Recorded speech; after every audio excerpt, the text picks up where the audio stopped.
I can love both. Yeah, I I can love guess one more than the other, but I can still love both. I guess for me, yeah, no, that's a great point. There we go.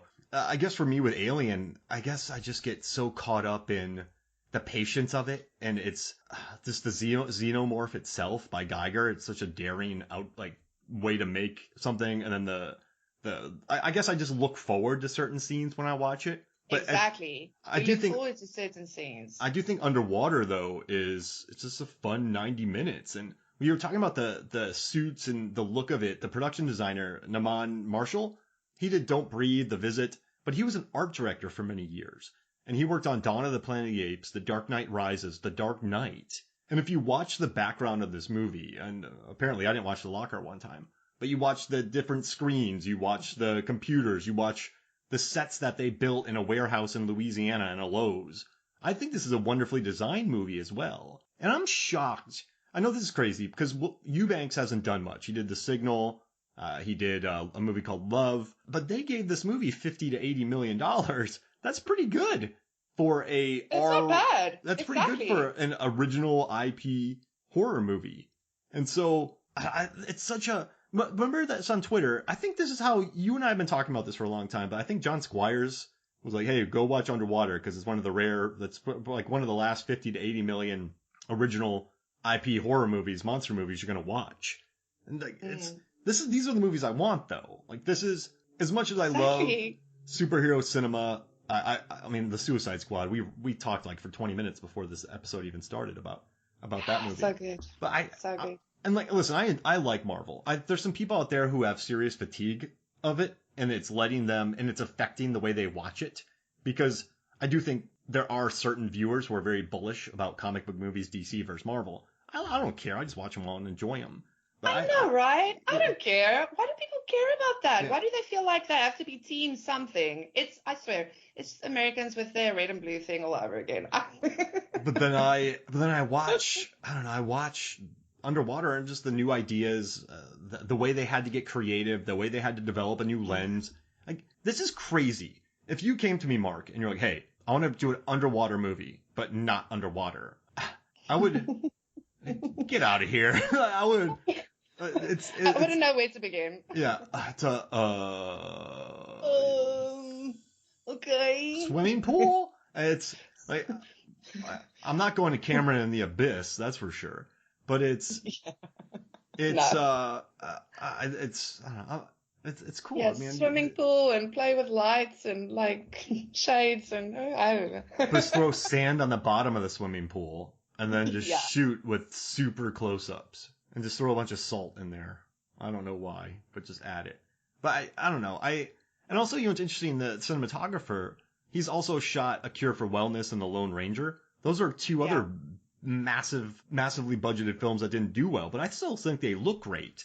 So this guy works on some pretty interesting properties that are big budgeted but don't do well, but I think they are I think A Cure for Wellness is wonderful to look at. I think it's a visual marvel. It's wonderful to look. Yeah. It's another outlier that won't happen again. It only happened because of Gore Verbinski in Pirates and his power at the time. But once again, I'm happy we got to talk about it. I'm happy I own this movie. I actually ordered this movie from Amazon, got it. It didn't have a digital copy, so then they had to send me another one. Then I had to send this one back to do it. Okay. So I had a process to do Underwater. What a mission. This movie is cursed. It's cursed. I hope it finds its audience. And James Gunn had an interesting point where he talked about, yes, I like my movies playing in theaters, but Jaws is still considered a classic because people watch it on TVs. And so I hope Underwater is one of those movies that you finally see a clickbait article and you're like, this Kristen Stewart 2020 Sea Beast movie is crushing it on Netflix.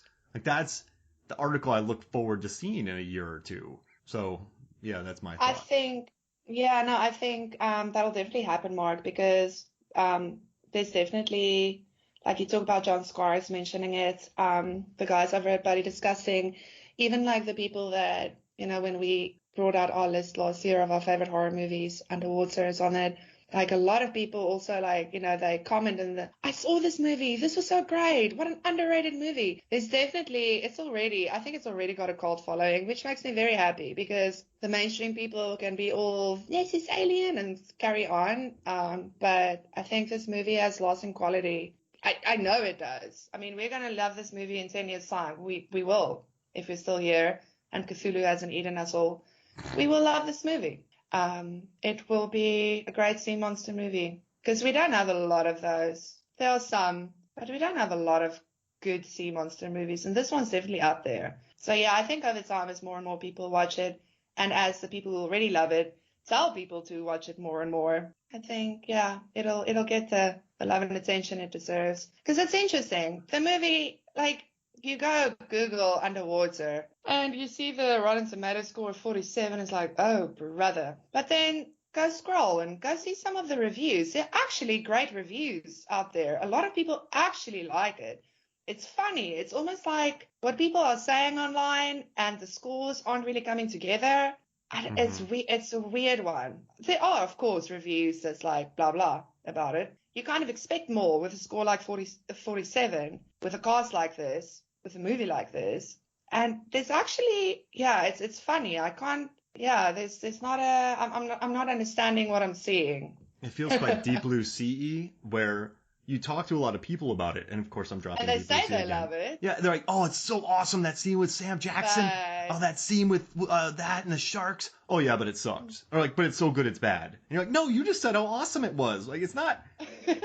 No.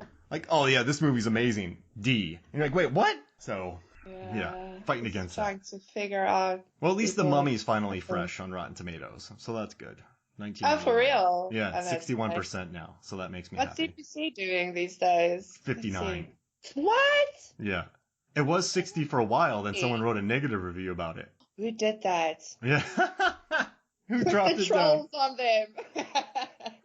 No. Well, hey, do you wanna promote your work before we get out of here? Yeah, like I'm still doing my stuff over at Cracked, so yeah, you guys can check me out on Twitter. For now, that's really just the easiest thing. This is the only podcast I'm doing right now.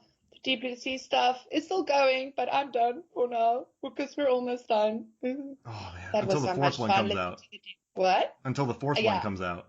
Shark Week 2022. Oh, I hope that happens. It better. Yeah, me too. Me too. The triumphant return of Dr. Misty Calhoun. Yeah, I'd say bring everyone back. Alternate universe. Oh, multiverse. I just watched. Yes. Yeah, I watched the first 3 episodes of What If. So yeah, they could do that. What if? Yeah. And give us a little sneak peek, a little I dig promo. it. I like it a lot because they brought back the original the actors, like it's the actors voicing these roles. They're well written. I think the animation is quite unique. It's not a. Sometimes you feel like I was a little worried that it was just some kind of throwaway to just tell more stories, but I think this animation that they set up really allows us stories that are cool that they would never make for theaters. So you obviously can't have live action, or you can't go to TV and do it. So there's a certain like wish fulfillment in this. It's cool watching Captain Carter. I think some of the episodes are quite interesting. I like the animation, and they get the actors to voice the characters. That's the most important thing. Like, Nice. Kevin Feige is also working on this, spearheading it. So he's not going to allow for a B- property. So yeah, No. I think it's the first. I've only seen the first 3 episodes, but I like it. So we need a What If for the Deep Blue Sea and underwater universe. And I just want to say, you would not have liked the deleted scenes because when Rodrigo explodes in the deleted scenes, Yeah. blood and guts everywhere.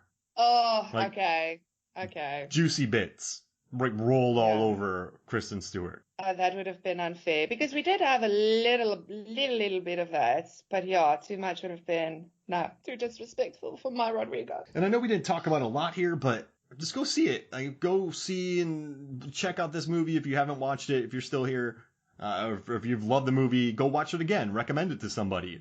And just go on Twitter and just be like, yo, Underwater 2020 is legit. Just leave that out there. Just, I don't know, let people know that this Better than movie's fun. Alien. Someone else said it on a podcast. Go listen. Whoa, yeah, I like that. Blame me, it's fine. I want to what's the Zanandi MFF podcast on the Blu-ray on the 4K. Imagine that. You get quoted for that. Some Reddit users will be mad. Yeah. How dare you? All right. Well, hey, thank you so much for joining me. I'll make sure to include your. Everyone follows Zanandi on Twitter. Check out all of her stuff at Correct. It's wonderful. So, and Trailer Park Boys. Yeah, that's coming out in September. Yeah, you can pre-order. Well, the first comic book is out. And the second one with one of my stories in it is, getting released in September, but I think pre-orders are open. So yeah, go check it out. Trailer Park Boys gets a comic book. Woohoo! I've got a story there. Get 2 copies in case you want to read it twice. It's got a gnome lawn, a gnome lawn pond. Wait. All right, I'll tell you after we record. I don't want to get this out in the public. But hey, so thank you for joining me. Thank you. It's always a pleasure. So for me, Mark Hoffmeyer, for Zanandi Boetas, this is Movies, Films, and Flicks. We'll see you next week.